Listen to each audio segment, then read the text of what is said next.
Hey everyone. So I want to start off today by recapping what's been going on for the last 2 weeks. Because last week I didn't do one of these, even though I said I was going to do this weekly. I like to do these on Sunday. So last Sunday, what was supposed to be just like a fun girls brunch, ended up turning into a whole Sunday fun day. So it ended up not happening. So to be completely honest, I went back to the typical kind of like negative self-talk, and I didn't know if I was even going to do this. Then I was in group this week, one of my group therapy sessions, and I had one of my group members message me privately in the group and say, hey, when are you posting your next video? And, kind of got me remotivated yet again. So here I am. But yeah, so recapping the last 2 weeks. It's been a rough 2 weeks. Again, word of the year is vulnerability. And we've been going through a lot.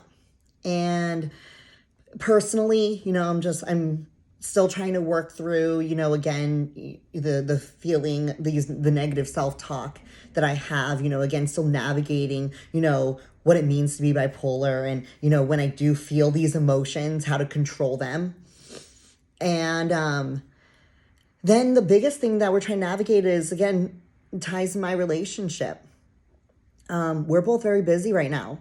We rebranded the business. Everything's getting really, really busy. We added on new people to our team. We have new services that we're introducing. My event planning company is getting really busy. I mean, our plates are so full. And the common theme over the last 2 weeks is I've been expressing, again, the feeling of neglect. And again, I didn't have this YouTube or I didn't vlog when our relationship was going through some very difficult times beforehand. So just to kind of give you a background, it's this time, this growing time, this kind of gray area time of uncertainty that drove us apart. We got so consumed with all the other stuff going on in our lives that our relationship and our marriage got put on the back burner. And again, kind of recapping it went over last week, it would turn into us, kind of paying attention to our own things. Me, kind of trying to, I would feel neglected. I would then lash out. He would pull away, and then I would lash out some more. And then again, I would feel neglected again. And it was just this whole circle. And eventually we just kind of coexisted. Again, we didn't put ourselves first. So the thing my therapist told me to do is that as soon as I start feeling something, to express it. And we're learning how to communicate with each other. We're relearning communication. We're relearning our love languages. We're relearning what are realistic expectations, because even though I might need a little more attention, I have to realize that, again, he also only has a certain capacity. So it's about finding ways that we can meet in the middle. Like, again, I'm expressing this is what I need. And then what is a realistic expectation of what I'm receiving? But at the end of the day, it also means that I still need to work on myself. And, because again, yes, as much as I want, X, Y, and Z from him, I need to learn how to give A, B, and C to myself too. So it's been a rough couple of weeks. Again, I only exploded once. Again, one thing I talked about was the anger management issues. And I saw red only once. So again, there are little wins in there in the sense of we are expressing ourselves a little bit better. We are not exploding. The arguments or the conversations are being a lot more productive. I feel like both of us are being heard a little bit more. But there was definitely, this week was a very rough conversation. At the beginning of the week, I had a 2-day styled shoot booked through my event planning company, and it was amazing. But this was the first 2 days in a long time that I was not at the gym with Ty. Now, again, Ty and I don't have your typical relationship. Not only do we live with each other, eat, sleep, breathe, we're always with each other. We also work together under the same roof. So we are literally with each other 24/7. Not normal by any means. The fact that one of us hasn't killed each other still, surprises me sometimes.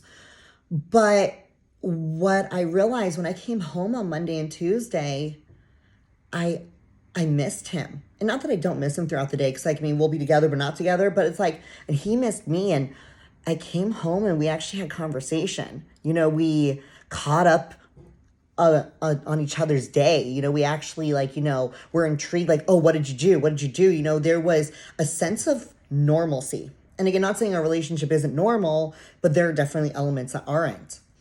And so I expressed this. And of course, the first reaction was he took it personally. I probably reacted the same way, because me expressing this new boundary, this potential, let me backtrack. So what I expressed to him was, I think it would be healthy if a couple days of the week we are not in the same building. So what we do currently is Monday, Wednesday, and Friday we're at our Tempe location, and Tuesday and Thursday we're at a Biltmore location. So I told him I think it'd be healthy for us if I was at Tempe full time. So on Tuesdays and Thursdays I'd still be here, but he would be at Biltmore. So again, now fast forward, he took it personally. First thought was, oh, you don't want to be with me anymore. What I do? And I was like, that's not it. I think it'll be a healthy boundary. I think it'll really, really help our relationship, miss each other, kind of like a healthy distance. And it had created a little rift this week, because now we're touching on this fear of abandonment. We're touching on, again, thinking that us not being together every single day, that one of us is going to leave. Because we've been with each other 24/7, 365 for the last 8 years, we definitely have, again, instilled this sense of codependency on each other. Which, again, then one of us feels neglected, and that's what we have turned our norm into. It, again, creates this wedge. So we've kind of done this to ourselves. But, again, I expressed this boundary. And I think it's going to be really, really good for our relationship. So in talking, when going through this, it reminded me of this TED Talk that we watched 2 weeks ago in my modern recovery therapy group. And we watched this TED Talk by Brene Brown, and it was called The Power of Vulnerability. And so she's a qualitative researcher, and so what she does is she takes topics and, and researches them and then puts kind of like meaning behind it. She takes the unmeasurable and makes it measurable, which is really, really cool. So the topic that she started researching was connection. Connection is kind of the reason why we're here. It gives purpose and meaning to our lives, So she started researching and asking couples, questions, or people questions. And so when she asked people about love, they started telling her about heartbreak. When she asked about belonging, they talked about these excruciating experiences of exclusion. So what she was realizing that when she asked people about connection, all they talked about was disconnection. I mean, when was the last time, again, when someone would express something, we didn't tell them about the opposite end of things. So what she was starting to do was unravel connection. And what she discovered was shame, this fear of disconnection. Again, people constantly are talking about not being worthy of this connection. No one wants to talk about, shame or fear, but everyone has it. So what really underpinned all of this is vulnerability. In order for connection to happen, we have to be seen. So, which again, it just kind of hit home considering that, my word of the year is vulnerability. So in order for us to connect, we have to be vulnerable. But in order for us to be vulnerable, we have to not have that fear that we have to not have that shame. And I think to some level, everyone does have that shame. Again, we fear that we are not going to connect. We show ourselves and people are going to reject us. So I think it was she did 6 years of research and she wanted to see what shame and fear was and just how it worked. So she divided all these couples or people into 2 different groups. And what she found within these two groups was the main group, one group, they had a sense of worthiness. She called them the wholehearted. They had a strong sense of love and a strong sense of belonging, and then she had on the other end people who struggled with worthiness and they always wonder if they are enough. So the biggest word to take away from that is that the people who have that strong sense of love and belonging feel that they are worthy of love and belonging. What keeps us away from that connection is that we fear that we are not worthy of that connection. And it clicked, again, when we're busy and then time makes time to text somebody, work related, not work related, or go out of his way to have a conversation with someone, but not me, I would catch myself feeling like, oh, why am I not worthy of that attention? Why am I not worthy of that love? So it definitely, again, makes me feel fearful. Again, talk about that sense of abandonment. So what she found was like the people who had that sense of worthiness, they had a few like common, characteristics. One is that they were courageous. But not courageous in a sense of like, just showing courage, but they had courage of being imperfect. They felt that their imperfection was what made them perfect. They were able to let go of what they thought they should be in order to be who they really were. The second thing was that they had the compassion to be kind to themselves. I say this to myself, I say this to my best friend, I say this to Ty all the time, but I'm like, be nicer to my friend when speaking to them. Like, be nicer to the people that I love.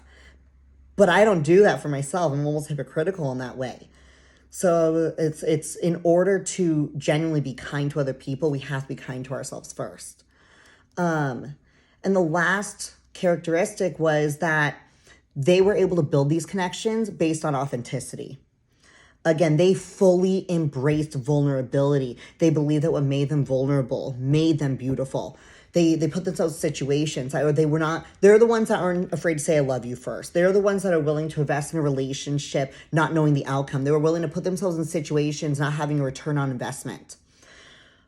The difference was they don't consider these situations abandonment, which most people do. Again, I created this boundary with Ty this week, and his first thought was that fear of abandonment. It was even my first thought too. I felt bad expressing this and fearing that if I set this healthy boundary, he might just be like, well, then I'm not doing this anymore. Fear of abandonment is such a huge driver in, again, whether we feel connection or not. So it just, people who have sense of worthiness are not afraid that the people are going to abandon them. And they also have a stronger sense of self. I mean, most people have, vulnerability, right? But they don't talk about it. And when they don't talk about it, it becomes kind of like this vicious cycle. And this is where it gets difficult, We live in a world of nothing but vulnerability. Whether it's asking someone for help, initiating sex, asking someone out and getting turned down, getting laid off, just awaiting a call from a doctor, We also make everything that's uncertain certain now, whether it's religion, politics, there's no conversation anymore. We just put blame. And she said that blame is just a way to discharge pain and discomfort.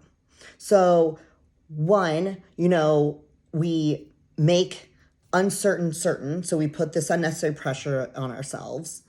And then we, two, pretend that what we do in return to this pain and discomfort doesn't have an effect on people. We always play this like victim mentality.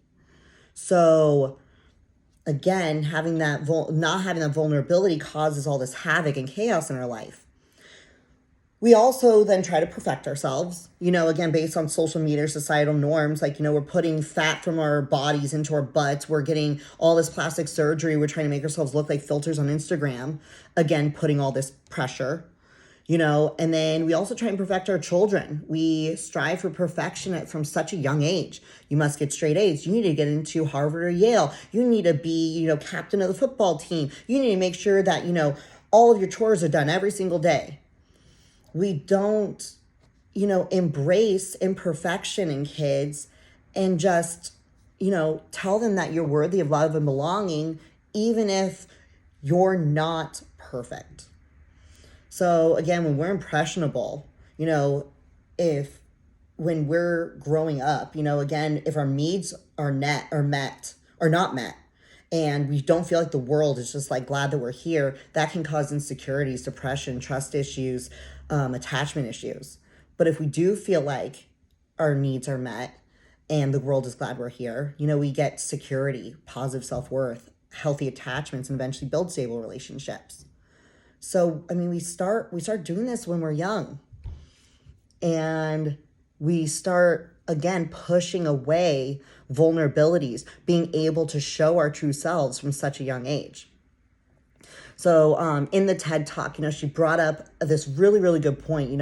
We are the most in-debt, obese, addicted, and medicated adult cohort in U.S. history. So what do we do when we face all these uncertainties on a daily basis? We numb. We numb, whether it's through unhealthy eating habits. We numb through lashing out on others. We numb through drugs. We numb through alcohol. We numb through escaping. And I fell victim to that. For those who, again, don't necessarily follow me on Instagram or anything like that, I fell into this habit last year of seeking out music shows, DJs, and music festivals so I could partake in certain extracurricular activities to numb, to escape from these vulnerabilities, to escape these feelings of neglect, to escape the fear of abandonment, to escape my daily life. So one thing, though, that, she realized, again, through this numbing is that, we cannot selectively numb one emotion. We cannot selectively numb, being angry, being depressed, being upset, feeling abandoned.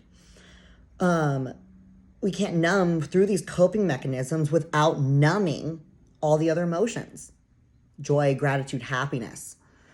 That then leads us to, when we numb everything, it then leads us to feeling more miserable, re-looking for purpose and meaning, feeling even more vulnerable, and causing us to yet again cope in more unhealthy manners to cope with the fact that we were coping. It's this vicious cycle. And after hearing her say this, that's exactly what I'd fallen into. I would use these coping mechanisms to just escape the reality of the fact that we live in a world full of vulnerability, but we're not taught to attack it head on.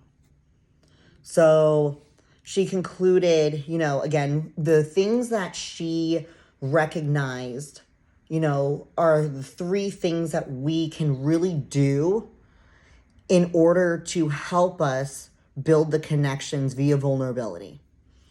The first one was just to love with our whole hearts. In order to let ourselves be deeply seen, we need to love with our whole hearts, even if there's no guarantee. The people, the wholehearted people, the people who felt worthy, put themselves out there. And they had, again, such a strong sense of self-worth that they knew that even if it wasn't reciprocated, that everything was going to be okay. 2 was that to practice gratitude and joy in moments of fear. That even when everything might be crumbling down around you, to not catastrophize, not catastrophizing what could be, but just to be grateful that we are present. And again, I could totally relate to that in the sense of right now, Ty and I are stressed. We are expanding our business. And instead of crumbling and being like, oh my gosh, the building's going to burn down. We're going to lose everything. We're going to live in a shack behind, a grocery store, and we're going to lose each other. Retraining our thoughts to be like, okay, we are in this together though. We are present in this moment together. And we need to be grateful to be on this journey together, be able to have these opportunities to, just be present and be happy that we're alive. There are a lot of people who don't have the opportunities that we even have to build a brand, to be true entrepreneurs, to have this life. The last and final one was to believe that we are enough.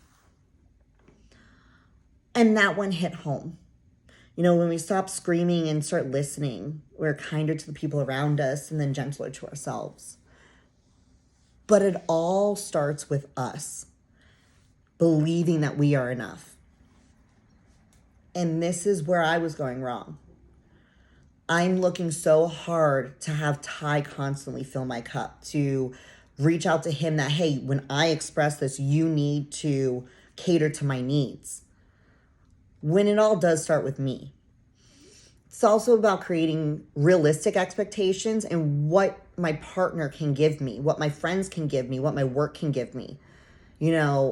Nobody's going to be 100%, right? So if I tell him I'm feeling neglected, what is a realistic expectation that he is going to, again, fill my needs in that way?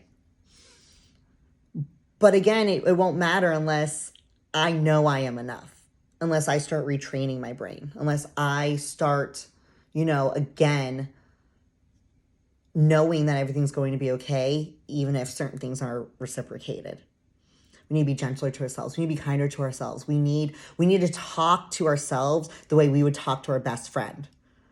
Again, my best friend, most of the time he will be like, do you hear the way that you talk to yourself? Would you talk to me that way? And I'm like, no, I wouldn't. So it all starts with that. So vulnerability, one main thing that stood out from that TED Talk, the main sentence was, vulnerability is the core of shame, fear, and worthiness, but also the birthplace of joy, creativity, and love. So bringing it all back, after that video, rewatching that video, what I learned is Ty and I aren't really relearning to communicate. We're relearning to connect. We're relearning to be vulnerable with each other. We're relearning that, again, we're not going to abandon each other. Stuff like that. In Ty's therapy session this past Saturday, he brought a lot of this up. Again, how these feelings of neglect and stuff. And the therapist put into perspective of, you guys need to relearn to date each other. You guys need to relearn how to be present and just connect. So we downloaded this app called Paired, where you answer questions about each other, you compare answers, and it creates a seamless way to communicate without sitting down and be like, today we're going to discuss communication. So again, you answer a question about communication style, you see what their answers were, you compare, and then you're like, oh, I didn't realize you like that. Oh, I didn't realize that you felt this way. So that's been really, really good. We're also going to restart something our couples therapist a while ago had, suggested, in the sense that we're going to do one date night a month. So again, we choose a day to do date night, and no other event, comes before that. That's our night. We don't plan anything else around. We plan everything around it, right? That's our night. And I have a bowl full of date night suggestions. He has a bowl of date night suggestions, and, we alternate. So this month we'll pull, I think it's Ty's bowl's turn. So we'll pull from his. Next month we'll pull from mine. So that way it doesn't dominate one person doing all the, dominating all the activities, suggestions, not the other. So we're both still feel like, we're doing stuff that we each want to do. So again, it all boils down to our own self-worth, and it kind of put it into perspective. This week I was definitely, still doing I need you to do this for me, where I really, need to do for myself. So step number one was creating that boundary. again, it was difficult, but I think it's going to be really, really good. You know, I am worthy to make these decisions. You know, I am enough to be able to have a healthy space, and we're worthy in our relationship to have healthy boundaries, right? So I guess this week my biggest thing is going to be working on, you know, again, that self-talk, that you know, again, knowing that I am enough. I am enough to feel loved. I am enough to have those connections.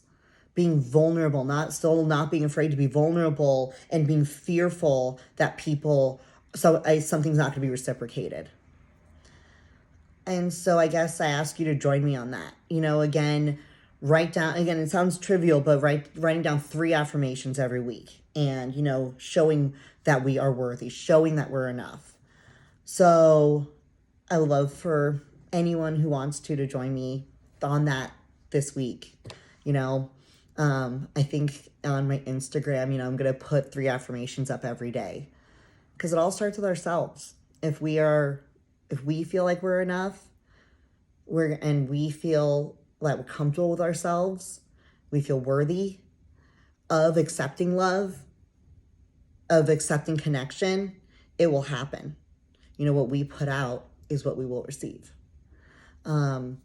So please, you know, put down, you know, in the comment section, you know, your affirmations, you know, how you're worthy, you know, what makes you enough, because we all are enough. We really are.